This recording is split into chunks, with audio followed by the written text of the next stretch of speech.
So this is the Cross AT4V EMO 4x4 kit.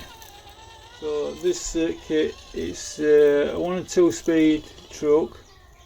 It's also got locking or unlocking diffs. They locked both together on one server. You can add additional server and lock them individually if required.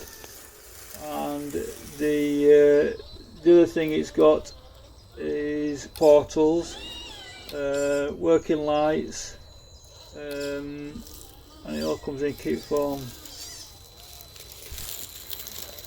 So the only thing that is required to run is 3 servers, radio gear and a battery. This truck is a new chassis design from Cross and gives a low centre of gravity. This kit was released about 2 years ago, but I saw it for sale half built and decided to give it a go.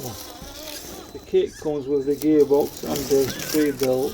It also comes with a 35C brushed motor. There's quite a bit of detail to the truck body and looks nice when built. So I added a ISDT ESC and a DUMBORC radio control. So this is my first run out. If you like the video, please subscribe and thanks for watching.